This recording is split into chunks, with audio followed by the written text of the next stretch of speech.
Madame, monsieur, j'écris ce texte dans le but de faire ouvrir les yeux sur les décideurs, les politiciens, les lobbies pharmaceutiques et exposer mon problème en espérant être compris. Tout d'abord, je me présente. Je m'appelle Fabien, je suis âgé de 33 ans, je vis dans le nord de la France et je mène une vie quasiment normale et paisible, avec ma compagne, mon chien et mes problèmes de dos. Des problèmes de dos, vous allez me dire, tout le monde de nos jours en a, m'a-t-on dit très récemment. Mais je vais vous expliquer pourquoi. Au niveau professionnel, je suis informaticien, spécialiste en réseau, un travail que j'adore mais qui hélas je ne peux plus pratiquer à cause de mes problèmes de dos. Au niveau relationnel, par ici, ça fait peu de temps que je suis dans le Nord. J'ai ma compagne, mon chien, quelques connaissances. Mes amis et ma famille sont éloignés géographiquement et je ne peux pas me faire énormément de copains ou comme ça à cause de mes problèmes de dos. Là, vous devez vous dire, mais quels sont ces fameux problèmes de dos? Il nous rabat les oreilles avec ça et pourtant. Au fil d'une vie passée à travailler depuis l'âge de 17 ans, et même avant de travailler dès l'âge de 12 ans, j'ai eu des maux de dos et des douleurs intracrâniennes que l'on a mis sur le dos de ma croissance. Et ça m'a entraîné des problèmes de vue, ça m'a forcé à prendre des antalgiques ainsi que des décontractants musculaires. Antalgiques à base d'opiacés déjà à l'âge de 12 ans, vous imaginez. À l'époque, il s'agissait de diantalvic et du dextropropoxyphène, qui sont interdits à ce jour par l'EMA car considérés comme dangereux pour la santé. À l'âge de 15 ans, comme beaucoup de personnes, je fus vacciné contre l'hépatite B, avec le vaccin nommé Genevac B. Quelques mois plus tard, je fis une angine blanche, donc en parallèle d'une mononucléose infectieuse aiguë. Puis un jour, j'ai eu un flash, pourrais-je dire. Comme une décharge électrique du haut du crâne jusqu'au bout des orteils dans tout le côté gauche. Le soir même, j'étais hospitalisé en urgence pour hémiplégie foudroyante aiguë et insensibilité totale de l'hémisphère corporel gauche. Durant les quelques mois d'hospitalisation, les médecins parlèrent de diverses maladies allant jusqu'à parler de méningite. Ponction lombaire, j'ai eu des examens en grand nombre, des médicaments en grand nombre, sans qu'aucun résultat ne soit trouvé et sans qu'aucune amélioration ne soit apparue. Au bout d'un certain temps, après environ 2 mois et demi d'hospitalisation, j'ai eu un flash, mais dans l'autre sens ce coup-ci. J'ai quand même eu de l'électricité qui m'a traversé tout le corps, du haut du crâne jusqu'au bout des orteils dans tout le côté gauche, et petit à petit, j'ai retrouvé l'usage de mes membres, ainsi que toute sensibilité. Je suis sorti de l'hôpital quelques semaines après cela, et sans toutefois savoir ce qui s'était passé, je ne le sais toujours pas. Très peu de temps après, pour pas sombrer, parce que ça m'avait quand même énormément marqué, je me suis mis à fond dans le sport. Avec le sport, j'avais des bons résultats, par contre, j'ai raté mon bac. N'ayant pas fait d'études, je me suis mis dans la vente. Ça ne m'a pas forcément plu. J'ai vendu des vêtements, j'ai bossé dans la vente de la location de CD et DVD, mais ce n'était pas mon truc.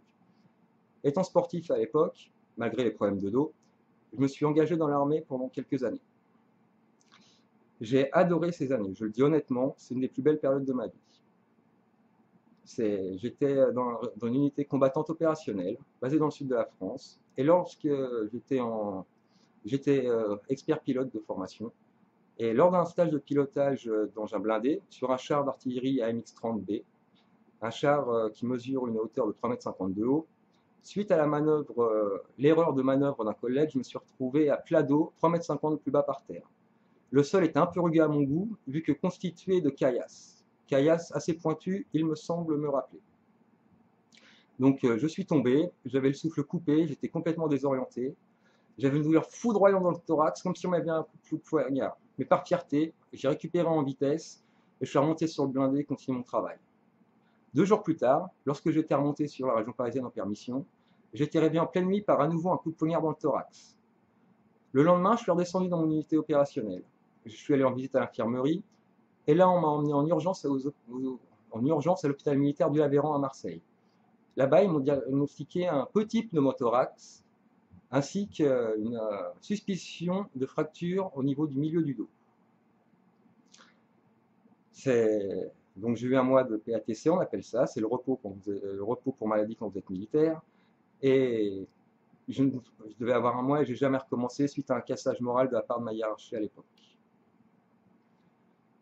Je suis retourné à la vie civile, chose qui a été très dure à supporter au vu du contexte, et ma santé est revenue peu à peu.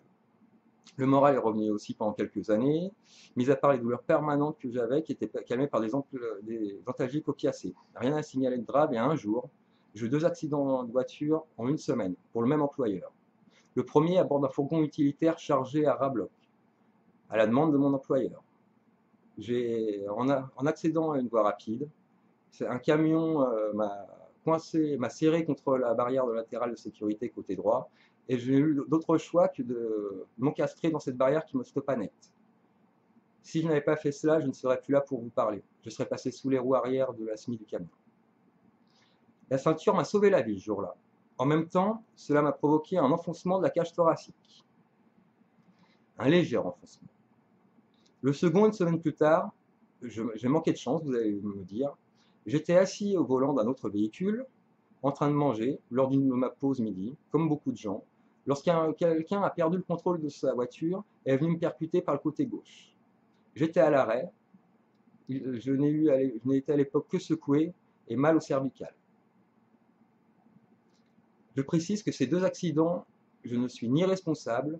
J'ai été contrôlé à l'époque sous l'emprise de contrôle alcoolique ainsi que sous l'emprise de contrôle stupéfiant, mais j'ai été négatif en tout point. Je ne bois pas une goutte d'alcool, n'aimant pas ça. J'ai travaillé pendant des années ensuite dans l'informatique, pour des grands groupes. Je dois bien le dire, j'ai un CV qui est assez conséquent. Je suis un passionné qui n'a jamais compté ses heures. J'ai été chef d'entreprise et je comptais encore moins mes heures. Tout ça au détriment de ma santé physique, je me rends compte maintenant. Durant tout ce temps, je ne me suis pas soucié plus que de cela de mon dos, supportant les douleurs, en étant suivi régulièrement pour lombalgie chronique, lumbago, sciatalgie aiguë, migraine ophtalmique et des problèmes à l'estomac.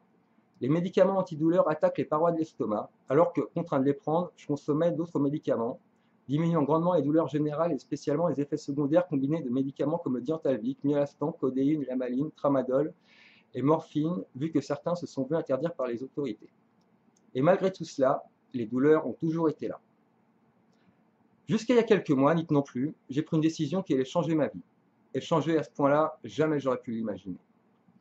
Lors d'une série complète de radio du rachis dorsal et dorso-lombaire, la suspicion d'une fracture s'est confirmée, ainsi que des lésions sur 2 disques cervicaux et un problème lombaire qui n'a à ce jour toujours pas de nom réel à part dimension canalaire basse avec étroitesse des pellicules, se contentant de me bloquer la partie inférieure du tronc, le rendant immobile et insensible par moments, fait constaté très récemment en milieu médical hospitalier d'urgence dans le nord de la France. Mon médecin traitant m'a prescrit des analyses de sang complètes récemment, suite à la découverte sur les radios du dos de points brillants, comme il dit, faisant penser à des plombs de chevrotine en divers endroits. Il m'a également prescrit mon traitement antidouleur tramadol, aux doses nécessaires donc élevées, et du myancérine, pour la première fois de ma vie, censé m'aider à me reposer et me détendre, car il m'est impossible de dormir correctement à cause des douleurs. Cela depuis des années. J'ai commencé le traitement lundi soir, et je vais continuer mardi. Je ne l'ai pas pris mercredi. À quelques minutes près, il aurait pu me coûter la vie. Depuis lundi soir après la prise, je me sentais nauséeux, comme désorienté et réellement agressif sans aucune raison de l'être. Excusez-moi.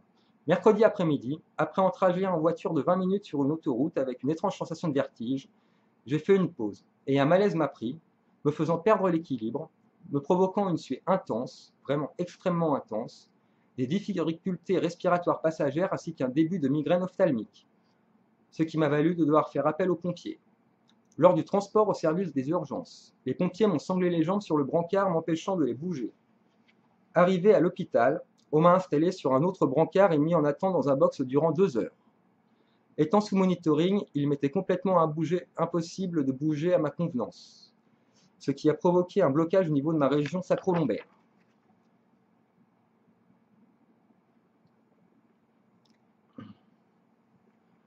Excusez-moi. Donc, je ne pouvais pas bouger.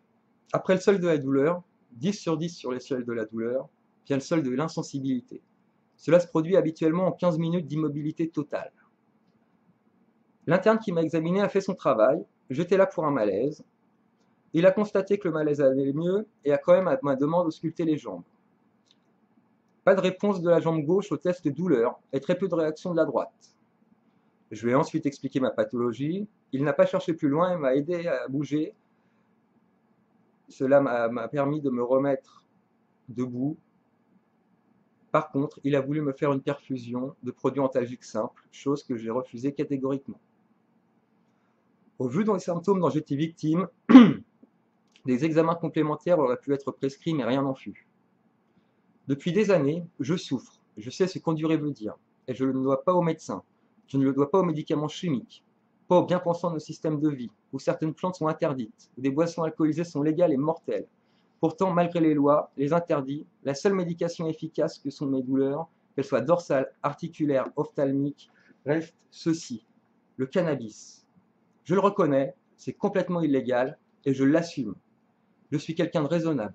Je n'ai jamais fait de mélange à médicaments-cannabis. J'alternais jusqu'à très récemment. Mais ma décision est prise. Après des années de réflexion, des années de souffrance, des années d'incompréhension, des années de vie dans l'illégalité, je me lance, je demande de l'aide.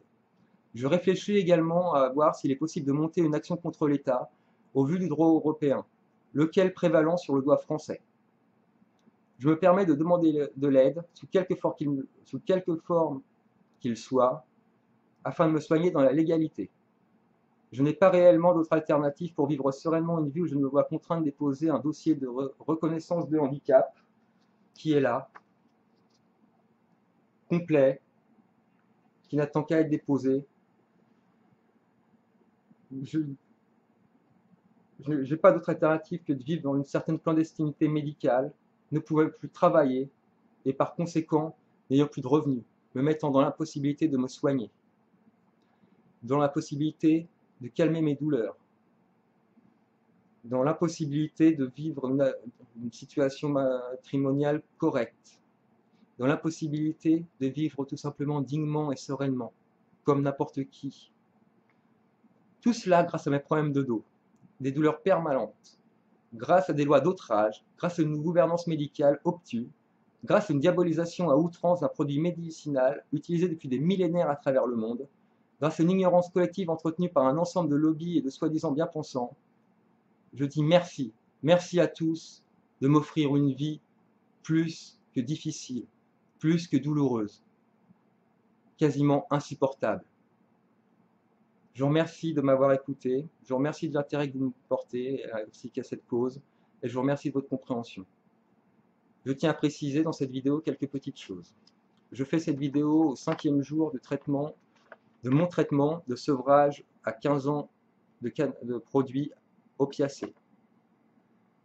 Je vais vous montrer ce qui met une semaine de traitement qui m'était prescrit à base de tramadol. Tout cela pour une semaine. Ça équivaut tout simplement à s'injecter 2 seringues comme ça d'héroïne dans le sang par jour. Comparé à ça, messieurs, dames, une herbe naturelle, diabolisée depuis des dizaines d'années. Que voulez-vous que l'on fasse? Merci.